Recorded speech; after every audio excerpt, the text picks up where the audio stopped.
할렐루야. 하나님을 예배하는 우리 등주교회 성도님들을 주의 이름으로 환영하고 축복합니다.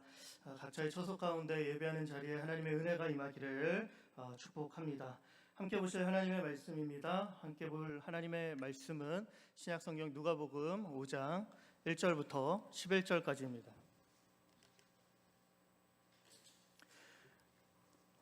누가복음 5장 1절부터 11절, 제한진 성경 신약성경 95쪽에 있습니다.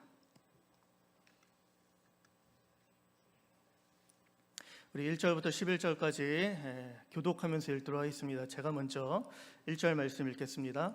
무리가 몰려와서 하나님의 말씀을 들을새 예수는 게네사렛 호숫가에 서서 호숫가에 배 두 척이 있는 것을 보시니 어부들은 배에서 나와서 그물을 씻는지라.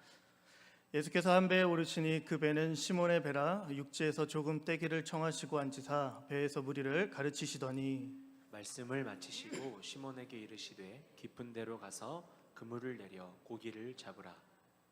시몬이 대답하여 이르되 선생님 우리들이 밤이 새도록 수고하였으되 잡은 것이 없지만은 말씀에 의지하여 내가 그물을 내리리이다 하고 그렇게 하니 고기를 잡은 것이 심이 많아 그물이 찢어지는지라. 이에 다른 배에 있는 동무들에게 손짓하여 와서 도와달라 하니 그들이 와서 두 배의 채움에 잠기게 되었더라. 시몬 베드로가 이를 보고 예수의 무릎 아래에 엎드려 이르되 주여 나를 떠나소서 나는 죄인이로소이다 하니 이는 자기 및 자기와 함께 있는 모든 사람이 고기 잡힌 것으로 말미암아 놀라고 세베대의 아들로서 시몬의 동업자인 야고보와 요한도 놀랐음이라. 예수께서 시몬에게 이르시되 무서워하지 말라 이제 후로는 내가 사람을 취하리라 하시니 함께 11절 읽겠습니다. 그들이 배들을 육지에 대고 모든 것을 버려두고 예수를 따르니라. 아멘. 오늘 말씀을 통해서 인생의 빈배에 들려온 음성이라는 제목으로 함께 말씀 나누도록 하겠습니다.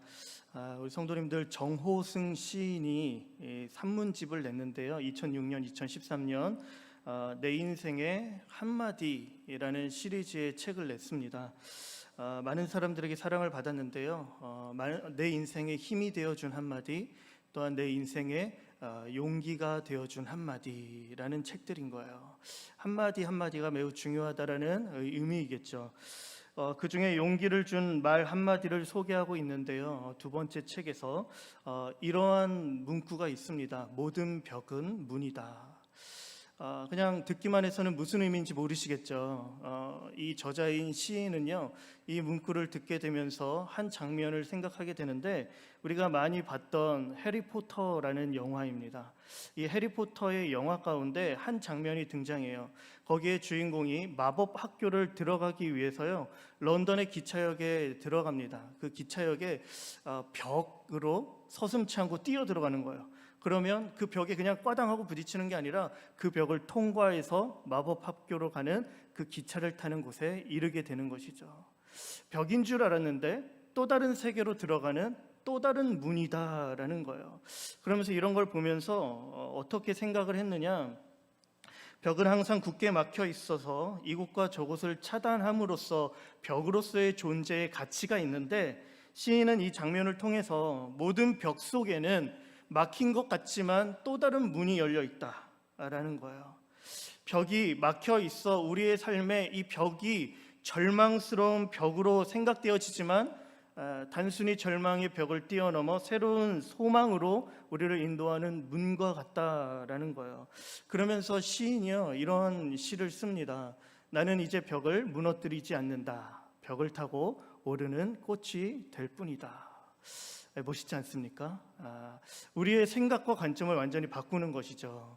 정호승 시인은요, 이러한 책들 산문집을 쭉 써내가면서 이렇게 이야기를 해요. 사막과 같은 고단한 인생길, 우리에게 살아갈 힘과 용기를 줄 수 있는 것은 이미 우리보다 앞서 살아간 인생의 선배들의 그 인생의 과정, 결과의 소산물이었던 그러한 여러 가지 삶의 말씀들, 책으로 이야기하면 한마디 한마디인 것이죠.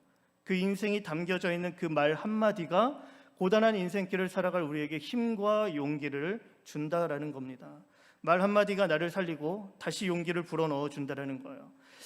이와 같이 세상 사람들에게 힘과 용기를 불어넣어주는 어느 누군가의 말 한마디도 매우 영향력이 있다라는 것이죠.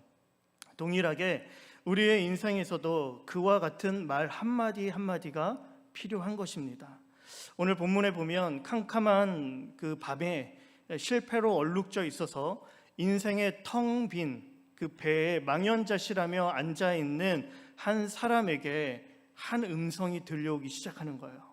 그리고 그 음성이 들려옴으로 말미암아 비어 있었던 그 인생의 배가 만선의 배로 하나님의 축복으로 가득 차게 된다라는 것들을 우리가 발견하게 됩니다. 동일하게 우리도 이 음성을 들어야 하는 거예요. 인생의 빈배와 같이 텅 빈 세상 가운데, 인생 가운데 살아가는 우리에게 들려오는 이 음성, 그 음성이 다시 우리를 일으켜주고 새로운 소망을 주기에 그 음성을 들어야 할 줄 믿습니다. 오늘 본문에서는요, 베드로가 등장을 하죠. 베드로는 밤이 새도록 고기를 잡습니다. 우리가 잘 알듯이 갈릴리의 어부예요. 밤낮 불구하고 고기를 잡는 전문가인 것이죠. 그럼에도 불구하고 전문가임에도 불구하고 이날은 이상하리만큼 아무 소득이 없었다라는 것입니다. 갈릴리 어부는 하루 벌어 하루 살아가는 사람들이에요. 그 밤에 고기를 잡지 않았으면 동이 터오는 그날을요 마주하기가 매우 두려운 것이죠. 아무것도 잡지 못한 채 오늘을 어떻게 살아야 할지를 걱정해야 했다라는 겁니다. 인생의 텅 빈 그 배에 고기들이 가득 차는 것이 아니라 염려와 걱정과 불안들이 쌓이기 시작하는 거예요. 그런데 이러한 텅 빈 배에 누가 찾아오십니까? 바로 예수님께서 찾아오르시고 계신다라는 거예요. 우리 3절 말씀입니다. 함께 같이 읽겠습니다. 예수께서 한 배에 오르시니 그 배는 시몬의 배라. 육지에서 조금 떼기를 청하시고 앉으사 배에서 무리를 가르치시더니. 아멘. 실패와 낙심이 가득한 그 빈 배에 생명의 풍성함과 소망의 주님이 오른다는 거예요. 극명한 대조를 보이고 있는 것이죠. 극적인 이 대조성을 보여주면서 이 글을 읽고 있는 독자들에게 무언가 다음에 일어날 일에 대해서 기대하게 만든다라는 것이죠. 예수님과 베드로가 마침내 만났습니다. 교회사적으로 보면요, 정말 실로 위대한 만남인 것이죠. 대단한 만남인 것이죠. 예수 그리스도와 수제자 베드로. 그런데요, 그러한 위대한 만남인 이 둘의 만남이요, 사실 오늘 본문 보면 지극히 평범해 보인다라는 거예요. 아니, 오히려 더 볼품없고 연약하여 실패했던 그 실패의 한 복판에서 이 둘의 만남이 이루어지고 있다라는 겁니다. 밤새도록 수고하였으나 잡은 물고기가 아무것도 없습니다. 육체적으로 매우 지치고 피곤하며 심정적으로는 낙심된 상태인 것이에요. 만선의 기쁨으로 기대했던 베드로는요, 날이 점점 밝아오면서 베테랑 어부였던 자신감을 잃게 되는 거예요. 내 능력으로 할 수 있을 줄 알았는데 아무것도 할 수 없는 자괴감 속에 연약한 자신을 발견하게 되는 것이죠. 텅 빈 배는요, 그 실체는요, 마치 아무것도 할 수 없는 실패해버린 나의 인생을 보는 듯한 모습이다라는 거예요.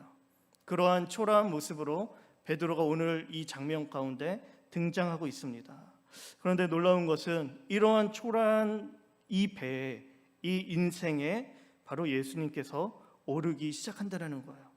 예수님께서는 수많은 군중들과 함께하고 있었습니다. 그런데 예수님께서는 그 인기를 가져다주고 환호성을 치는 군중들에게 관심이 있었던 것이 아니라 연약하여 실패하고 초라하게 볼품없는 그 한 인생 베드로에게 찾아가고 있다라는 것이에요.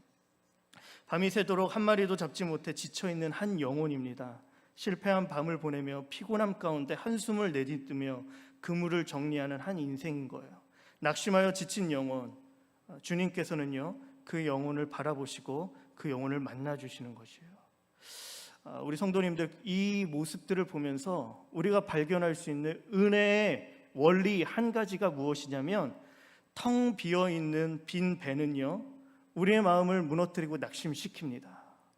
우리가 얼마나 연약한 인생인지를 직면하게 해주는 거예요. 그런데 그러한 텅 비어 있는 빈 배는요, 그러한 상태는요, 하나님께서 우리를 만나 주시는 어찌 보면 가장 좋은 상태라는 사실인 것이에요. 만선으로 가득 차 있었던 배였다라면 주님이 과연 오르셨을까?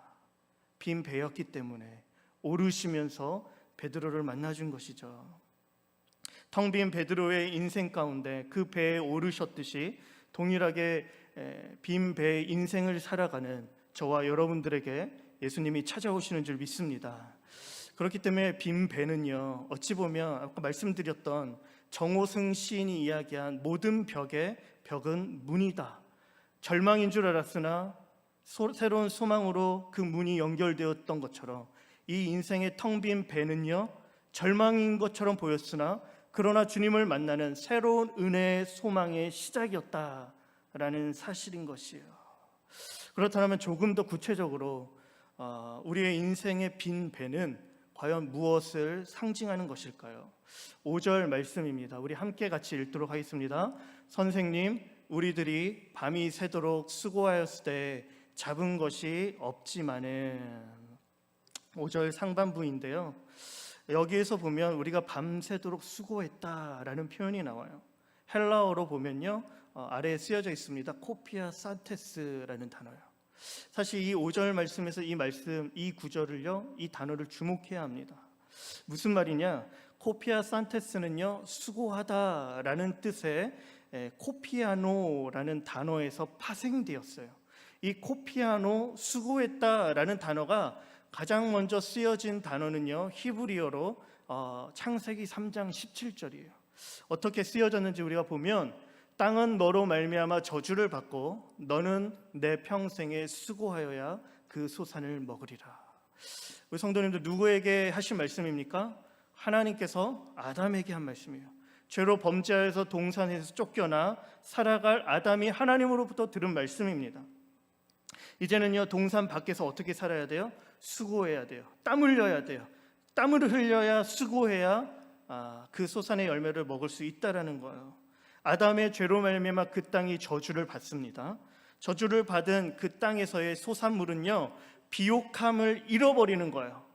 가만히 있어도 열매가 맺고 그렇게 부족함 없는 인생을 살 수 있었던 동산과 달리 수고를 합니다. 수고를 하고 땀을 흘리는데, 그런데 그 수고한 만큼 풍성함을, 결실을 맺는 것이 아니라 겨우 근근히 간신히 먹고 살게 된다라는 거예요.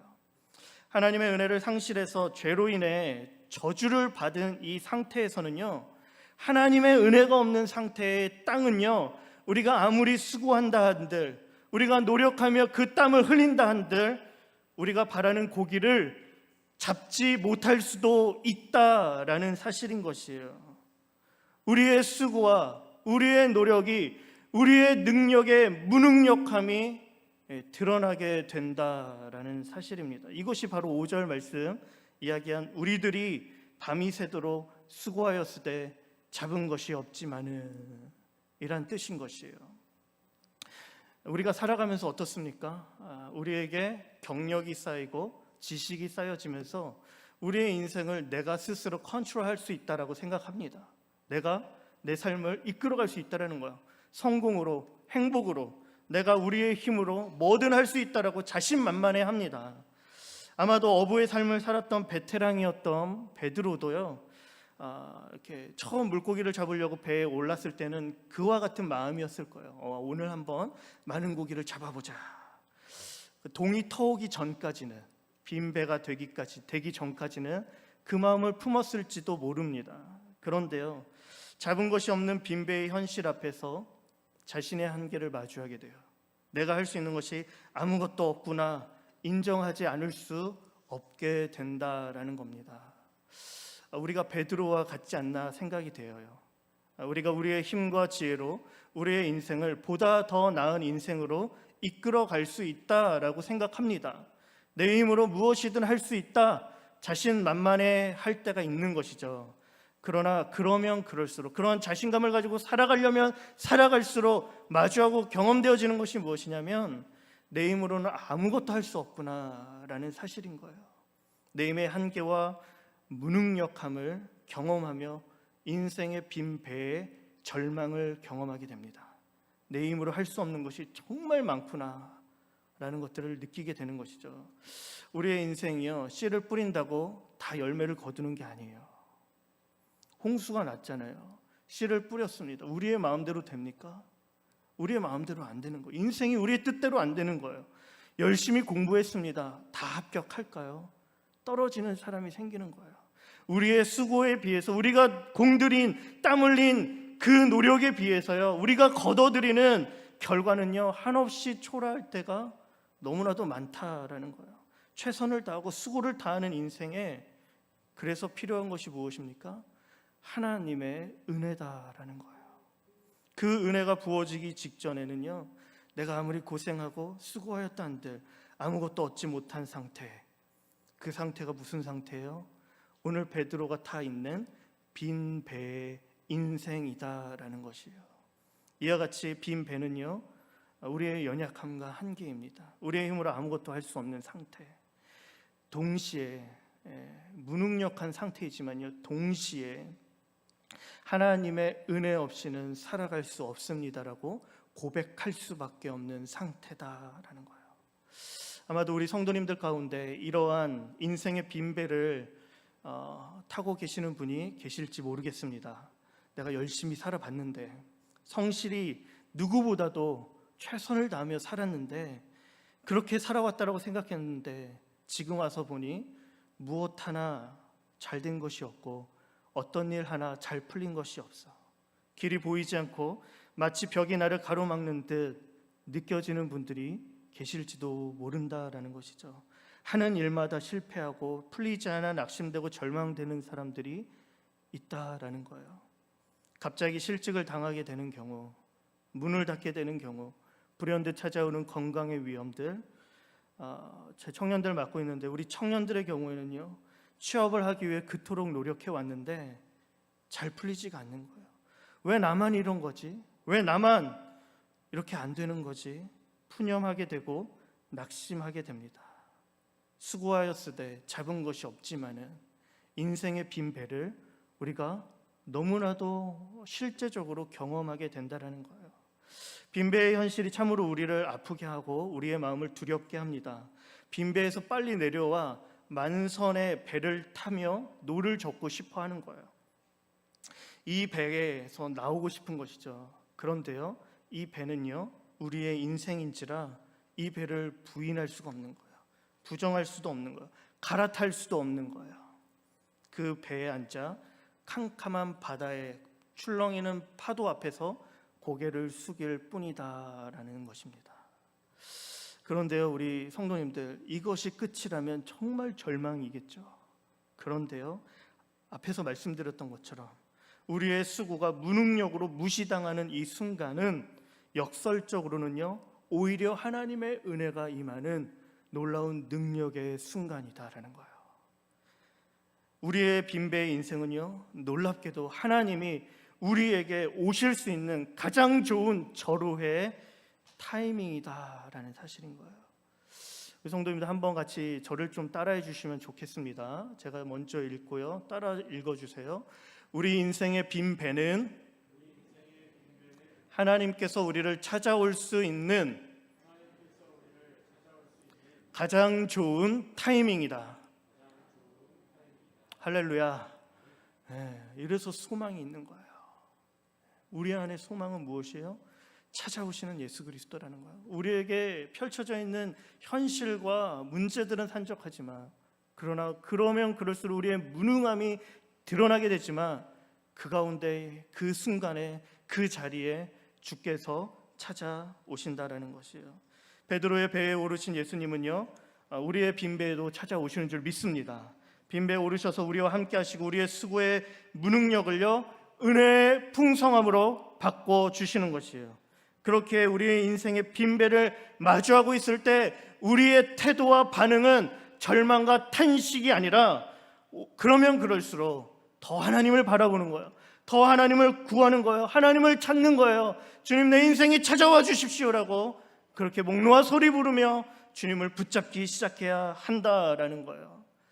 축복합니다. 성도님들, 오늘 이 밤에 나의 인생의 빈배에 찾아오시는 그 하나님을 만날 수 있기를 주님의 이름으로 축복합니다. 하나님의 은총이 우리의 빈배에 온전히 부어지는 오늘의 이 시간이 되기를 바라는 거예요. 하나님의 은혜가 그런데요, 우리의 삶의 능력으로 작동되기 위해서는요, 필요한 한 가지의 과정이 더 있어요. 그것이 무엇입니까? 들려주시는 하나님의 음성을 듣고 이제는 우리의 삶이, 우리의 인격이 믿음으로 반응되어져야 한다는 거예요. 우리 4절 말씀입니다. 함께 같이 읽겠습니다. 말씀을 마치시고 시몬에게 이르시되 깊은 데로 가서 그물을 내려 고기를 잡으라. 아멘. 은혜를 베풀어 주시기 위해 빈배에 오르신 주님이 말씀해 주세요. 깊은 데로 가서 그물을 내려라. 빈배의 현장 속에 베드로에게 들려온 주님의 음성입니다. 이 말씀을 들은 베드로의 심정은 어땠을까요? 예수님께서는요, 누구보다도 베드로의 마음을, 그 심정을 헤아려 주십니다. 그냥 약 올리려고, 골탕 먹이려고 그냥 툭 던진 말이 아니다라는 거예요. 지금 베드로의 마음이 어떠한지, 빈배에 소득 없이 돌아가는 그 마음 안에 가지고 있는 두려움이 무엇인지를 분명하게 보시는 것이죠. 그 마음의 두려움을 해결해 주기 위해서 말씀해 주신다라는 거예요. 이것은요, 베드로에게, 그 개인에게 직접적으로 주님께서 들려주신 말씀인 거예요. 이 말씀을 통해 하나님의 은혜가 흘러 들어가기 시작하는 것이죠. 우리 성도님들, 성경에는요 6만여 구절이 있습니다. 그런데 이 놀랍게도요, 이 많은 구절 가운데 절묘하게 내 삶과 들어맞는 정확한 하나님의 말씀이 우리에게 들려올 때가 있다라는 거예요. 내 현실과 상황에 맞게 우리의 가슴을 파고들어서 우리의 영혼을 만지는 말씀들이 있다라는 거예요. 이것이 바로 우리를 향한 하나님의 음성이며 빈배에 들려오는 주님의 음성입니다. 이거를요, 신학적 용어로 레마라고 해요. 이 레마가 있어야 하는 거예요. 나에게, 다른 사람이 아니라 내게 직접적으로 지금 들려주시는 하나님의 음성, 그 말씀이 있어야 되는 것이죠. 이 음성이 들려오게 되면 이 말씀 앞에서요, 우리의 이성과 경험과 지성은요 완전히 압도당합니다. 우리의 생각, 우리의 어떠함의 경험이 그 말씀 앞에서는 아무것도 아닌 게 되어지는 것이에요. 다만 거부할 수 없는 그 말씀의 강력한 설득력이 우리를 하나님의 능력으로 이끌어가기 시작한다라는 겁니다. 깊은 데로 가서 그물을 내려 고기를 잡으라. 사실 어부였던 베드로에게 있어서 이 말씀이 얼마나 어이없고 황당한 말이었겠어요. 원래 밤에는요 얕은 데 물고기가 있어요. 그렇기 때문에 고기를 잡으려면 깊은 데 가서는 안 된다라는 거예요. 얕은 물가에서 고기를 잡으려고 했던 이유가 다 있는데, 그럼에도 불구하고 깊은 데로 가라 하는, 게다가 예수님은 목수였지 않습니까? 그 베드로의 입장에서는요 어이없는, 순종할 수 없는 어려운 말씀인 거예요. 그런데 이 말씀이 가슴에 콱 박히기 시작하니까 베드로의 이성과 지성과 경험은요 그 말씀 앞에 압도당하기 시작하는 거예요. 주님의 말씀에 순종하기 시작하는 거예요. 그리고 그 순종하기로 결단했던 결심의 순간은요, 하나님의 은혜가 내 삶의 능력으로 변화되어지는 지점이 되어진다라는 것입니다. 5절 말씀 볼까요? 5절 말씀에 보면 이렇게 이야기하죠. 말씀에 의지하여 내가 그물을 내리리이다. 말씀에 의지하여, 상황과 현실, 내 생각 아니라 말씀에 의지하여 내가 그 말씀에 순종하겠나이다. 믿음으로 반응하겠나이다. 이것이 정말 우리의 삶에 있어야 한다라는 거예요. 들려오는 주님의 음성, 내 이성이 완전히 압도되어지는 것이죠. 우리 사랑하는 성도 여러분, 인생의 빈배에서 정말 주님을 만나서 놀라운 하나님의 은혜를 경험하고 싶으시다면 가장 먼저 우리를 향해 들려주시는 주의 음성을 들어야 합니다. 그 음성 앞에서 우리가 반응해야 한다라는 것이에요. 성경 66권, 살았고 운동력 있는 하나님의 말씀이죠. 우리의 생각과 간절과 골수를 찔러 쪼개 우리의 마음을 감찰하시는 것이 하나님의 말씀인 줄 믿습니다. 압도할 만한 능력의 말씀인 거예요. 능력의 말씀을 들을 수 있어야 돼요. 베드로에게 들려왔던 그 음성 앞에 우리도 인생의 무릎을 꿇고 내 심장을 관통하며 현실과 상황에 상관없이 순종하기로 결단하는 그 말씀을 오늘 당장 붙잡을 수 있어야 한다라는 겁니다. 어떻게 붙잡을 수 있을까요? 우리 성도님들, 말씀은요, 하나님의 음성은요, 어쩌다 우연히 그냥 신비롭게 들려오는 것이 아닙니다. 신비로운 사건이 아닌 거예요. 기록된 하나님의 말씀 한 구절 한 구절, 그 성경을 읽어 나갈 때 이전에는 아무렇지도 않았는데 그 어느 순간 이 한 구절이요, 마치 하나님의 음성으로 들리기 시작하는 거예요. 한 구절에 눈을 떼지 못하는 거예요. 가슴에 불이 붙는 듯한 그 뜨거움들이 일어나는 거예요. 성경을 읽어 나갈 때 성령께서 내 마음 가운데 역사해 주셔서요, 이 한 구절 한 구절이 내 삶에 필요한 말씀이구나라는 것들을, 이것이 하나님의 음성이라는 사실들을요, 내가 내 영혼이 깨닫고 반응하게 되는 거예요. 그렇게 깨닫게 되어진 하나님의 음성 앞에서는요, 거부할 수 없는 것이죠. 그 말씀 앞에 무릎 꿇어야 되는 거고, 그 말씀 따라 순종해야 하는 것이에요. 우리 성도님들, 인생의 빈배를 타고 계십니까? 그렇다면 지금 들려오는, 지금 내가 붙잡고 있는 하나님 내게 들려주시는 하나님의 음성은 무엇입니까? 그 음성 없이는요, 이 빈배에서 우리가 살아갈 수가 없다라는 거예요. 하나님의 음성을 듣기 위해 말씀을 읽어야 합니다. 말씀을 읽을 때요, 하나님의 은혜를 주시기 위해 예수님께서 배에 오르셨던 것처럼 성령이 역사하며 그 역사 가운데 하나님의 음성을 듣게 되는 것이죠. 바쁘고 분주한 세상입니다. 제가 통계적으로 청년들이 일주일 동안 성경을 얼마나 읽는가, 믿는 크리스찬들을 대상으로 10여 분밖에 안 된다라는 거예요. 제 생각엔 그것도 많다라고 여겨집니다. 하나님의 말씀을 읽기가 참 어려운 시대입니다. 사실 저도 예외는 아니라고 생각되어져요. 목회자인 저도 바쁜 일상 속에서 성경책을 펴서 그 성경 한 구절 한 구절 읽기란 절대로 쉽지가 않습니다. 우리 성도님들 잘 알다시피요, 아이가 출산했어요. 월요일 날 산후조리원에서 아내와 아이가 집으로 왔습니다. 집으로 오는 순간부터 내 삶은 사라졌구나, 시간이 나를 위해 쓰는 시간이 아니구나 라는 걸 뼈저리게 실감하고 있는 상황인 것이죠. 내가 마음대로 잠도 잘 수 없는구나 라는 것들을 느끼게 되는 거예요. 본격적으로요, 쌍둥이입니다. 2명을 육아가 시작된 거예요. 내가 나를 위해 쓸 수 있는 시간이 전혀 없다라는 것들을 깨닫게 되어지면서요, 그렇게 되어지면 어때요? 몸이 또 피곤해지는데 성경 읽을 시간이 어디냐? 죄송합니다. 목회자인 저에게도 그것이 해당되어질 수 있다라는 거예요. 우리 성도님들은요, 제가 한 가지 예로 제 육아를 얘기했지만 훨씬 더 바쁘시잖아요. 훨씬 더 힘들게 하루하루를 살아가고 계시잖아요. 몸이 피곤하잖아요. 고단한 인생이잖아요. 그 길을 걸어갈 때 피곤한데 힘든데 한 구절 한 구절 읽기가 얼마나 어렵겠습니까? 한 자라도 더 공부해야 할 청년들은요, 책상에 앉아서 성경 펼 마음의 여유가 전혀 없어요. 그 시간에 빨리 공부를 해야 되는 것이죠. 이러한 현실이 우리가 마주한 현실인 거예요. 그런데요, 우리 성도님들 권면합니다. 힘든 일상 속에서도 말씀 읽기를 멈춰서는 안 됩니다. 의지적으로 성경을 펴서 한 구절이라도 마음을 다하여 내가 하나님의 음성을 듣고자 하는 간절함과 가난한 마음과 갈망으로 성경을 읽어 나가야 한다는 것이에요. 왜냐? 그 한 구절이 정말 우리를 살리는 하나님의 은혜와 능력인 줄 믿습니다. 그 한 구절이 있냐 없느냐는요, 하늘과 땅 차이예요. 차이를 만들어냅니다. 특히 다음 세대를 살아갈 청년들, 청소년들, 우리 다음 세대들, 어린아이들이요, 말씀 들려줘야 돼요. 말씀 가르쳐줘야 돼요. 그 가슴 안에, 그 심령 안에 말씀 있어야 하나님의 꿈을 꾼다라는 것입니다.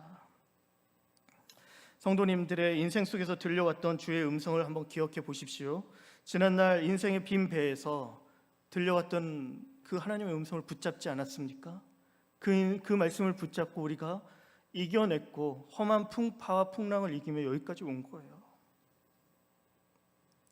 들려오는 하나님의 음성을 들을 기회가 모두에게 주어집니다. 그 말씀을 붙잡아야 되는 거예요.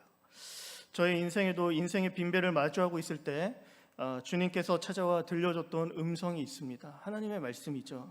미국에서의 10여 년의 생활을 마치고 한국으로 돌아가기를 결심했을 때였어요. 미국에서 공부했고 또 안수받았기 때문에요. 사실 저는요, 제가 스스로 생각하기에 저는 미국에서 살 줄 알았습니다. 한국에 돌아올 줄, 돌아가겠다라고 결심하고 생각해 본 적이 사실 없어요. 미국에서 가정을 꾸리겠구나, 결혼을 하겠구나, 사역을 이어가면서 미국에서 그냥 계속 생활하겠구나 라고 여긴 거예요. 이제는 이제 10여 년이 가까워지니까 한국 생활보다 미국 생활이 좀 더 익숙해졌고 좀 더 편하게 살 수 있는 기회들이 이제 조금씩 저에게 제공되어지기 시작하는 거예요. 섬겼던 교회에서요, 전도사로 사역을 하다가 이제 안수를 받게 되어지는 그 타이밍 가운데 풀타임 사역자로서의 그러한 기회들을 제공해 줬습니다. 우리 전도사님 이제 어떻게 하실 거예요? 같이 한번 이제 그 당회와 논의를 하면서 그 다음 단계로 넘어가자. 그리고 이제 비자 문제도 해결해 나가자. 저에게 제안해 오는 것이죠. 당시 이민교회에서 꽤나 컸던 대형 교회였기 때문에 풀타임 사역자로서의 그러한 제 기회는요, 저한테는 좋은 기회였던 거예요. 그런데 기도하면서 하나님께서 주셨던 마음은요, 너가 있는 지금 이곳에서 떠나라라는 거예요. 제가 거기에서 2005년부터 2014년까지 미국에서 다른 교회는 섬기지 않고 계속 그 교회만 섬겼는데요. 얼마나 편하겠습니까? 얼마나 좋은 자리예요. 그냥 가만히 있어도 익숙한 자리예요. 근데 떠나라라는 거예요. 떠나서 너가 우물 팠던 생수의 땅을 이제는 황폐한 곳, 더 황폐한 곳에 가서 복음을 전하고 복음을 이렇게 영혼들을 섬겨라라는 마음을 주셨어요. 하나님 주셨던 말씀이라고 믿습니다. 그래서 교회에게 사임을 말씀드리고요, 한국으로 들어갈 결심을 하게 된 것이죠. 그때 저에게 주신 말씀인데요, 한국으로 떠나온 지가 꽤 오래되었기 때문에 다시 들어가는 것, 그걸 결정하는 건 절대로 쉬운 일이 아니었습니다. 게다가 공부한 학교와 안수받은 교단이 달랐기 때문에요, 내가 과연 한국에 들어가서 잘 생활할 수 있을까? 사역지는 연결될 수 있을까? 내가 과연 목회자로서 살 수는 있을까?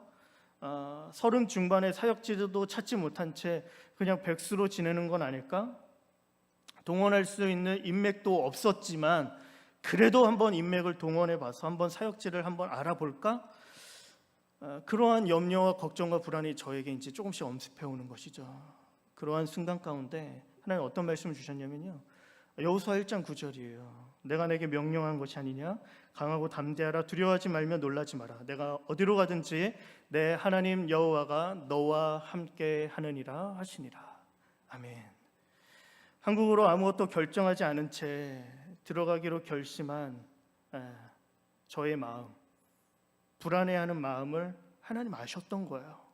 그러면서 그 두려움을, 제 마음 안에 있는 두려움을 만지시기 시작합니다. 두려워하지 마. 염려하지 마. 걱정하지 마. 너가 선택한 그 결정, 너가 선택하기로 결정 내린 그 선택은 내가 기뻐하는 선택이야. 그러면서 그 선택 가운데 선택을 지지해 주시면서 어딜 가든 너와 함께 할게 라는 약속의 말씀을 주시는 거예요. 얼마나 감사합니까? 사람을 의지하지 말고 나를 의지하고 내가 너와 함께 할 것이다 말씀해 주시는 거예요. 인생의 빈배에 들려왔던 저에게 허락되어진 하나님의 말씀입니다. 그리고 한국에 들어왔어요.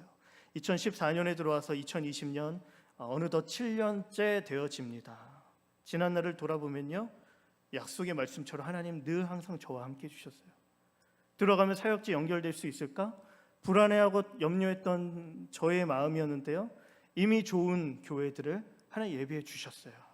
등주교회인 줄 믿습니다. 하나님 허락해 주시는 것이죠. 연약하지만 부족하지만 저를 사역의 현장으로 이끌어 주셨고 하나님의 말씀을 전하는 자리로 꾸준히 세워 주셨고 부족한 저에게 영혼을 맡겨 섬기게 해 주셨다는 거예요. 이 말씀을 붙잡고 계속 나아가야 하는 것이죠. 성도님들, 개개인들에게 하나님의 말씀이 들려옵니다. 그 음성을 들어야 두려움이 떠나가는 거예요. 낙심된 우리의 마음이 위로를 받을 수 있는 거예요.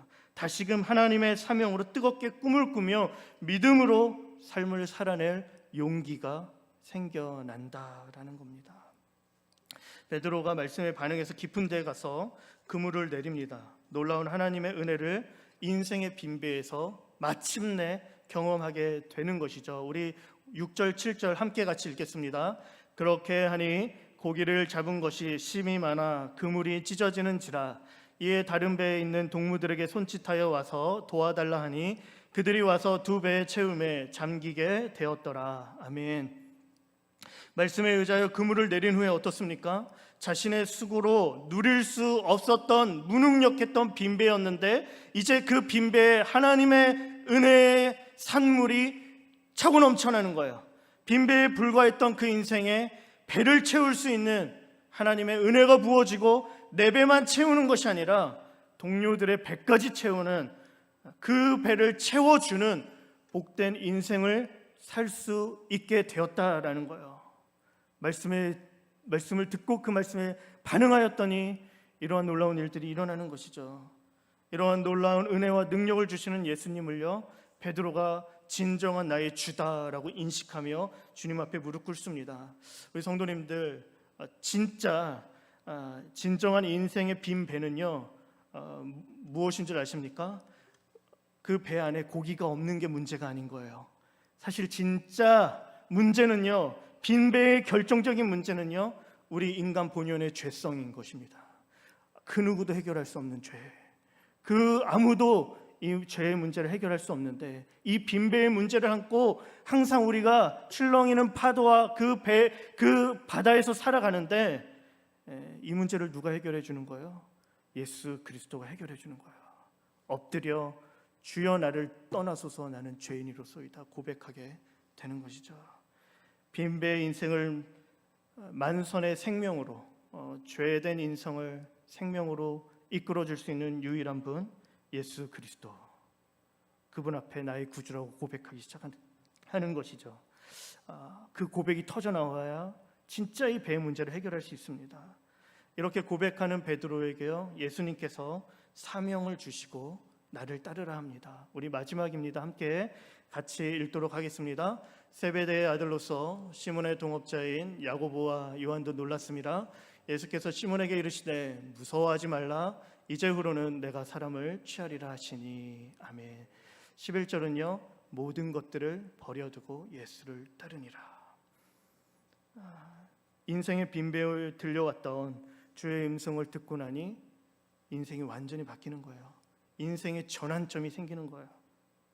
다시 나를 회복시켰을 뿐만 아니라 주의 사명을 받아 주님 뜻대로 살아가기로 결단하게 되는 그러한 삶으로 우리가 살아가게 된다는 것이죠. 우리 찬양팀 앞으로 나올까요? 사랑하는 성도 여러분, 우리에게 들려주신 하나님의 음성 듣게 되기를 주의 이름으로 축복합니다.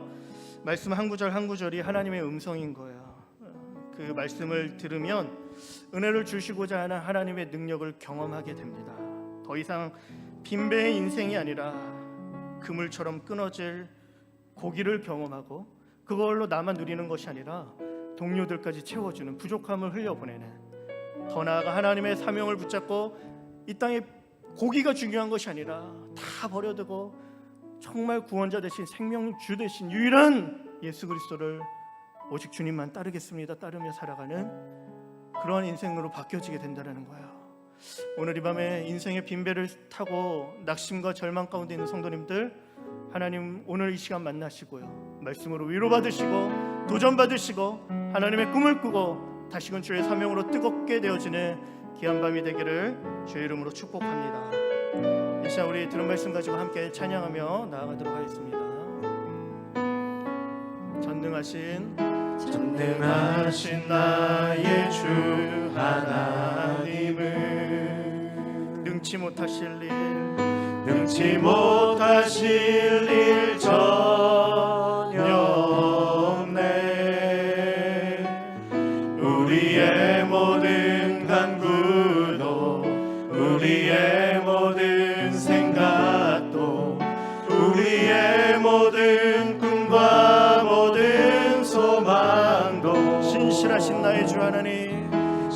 일하신 나의 주 하나님을 우리의 모든 괴로움 바꿀 수 있네. 불가능한 일 행하시고 불가능한 일 행하시고 죽은 자를 일으키시니 그를 이길 자 아무도 없네. 우리 믿음으로 고백하며 나갑니다. 주의 말씀 의지하여 깊은 곳에 금을 던져 오늘 그가 놀라운 일을 이루시는 것 보라. 주의 말씀 의지하여 믿음으로 금을 던져 믿는 자에게 능치 못한 한 번 더 고백합니다. 주의 말씀 의지하여 주의 말씀 의지하여 믿음으로 금을 던져 오늘 그가 놀라운 일을 이루시는 것 보라. 주의 말씀 의지하여 믿음으로 금을 던져 믿는 자에게 능치 못함 없네. 우리 이 시간 들은 말씀 가지고 같이 기도했으면 좋겠는데요. 성도님들, 인생의 빈배는요 우리 모두가 타고 있어요. 우리의 힘으로 우리의 뜻대로 안 되는 일들이 너무나 많지 않습니까? 우리의 무능력함을 마주하고 직면하게 됩니다. 그런데요 그것이 절대로 절망이고 탄식이 아니라 말씀해 주시는 거예요. 오히려 그 빈배는요, 그 빈배의 장소는요 하나님을 만날 수 있는 가장 좋은 타이밍이다 말씀해 주십니다. 오늘이 바로 이 밤이 주님 만날 수 있는 은혜의 자리요, 은혜의 시간인 줄 믿습니다. 그 주님 오늘 만나시고요, 주님 찾아와서 들려주신 하나님의 말씀, 두려워하지 말아라, 놀라지 말아라, 깊은 데로 가서 그물을 내려라, 믿음으로 나아가라. 하나님께서 우리에게 그 들려주신 말씀 붙잡고 나아가면 반드시 하나님의 능력을 경험하게 될 줄 믿습니다. 이 시간 그 말씀 붙잡고 하나님 나를 회복시켜 주시고 다시 한번 내가 주의 삶을 뜨거워지게 하여 주시고 하나님의 일을 감당하는 삶으로 하나님 우리 교회가 쓰임받게 하여 주옵소서. 이 시간 우리 주님의 이름을 한번 부르짖고 같이 기도하도록 하겠습니다. 주여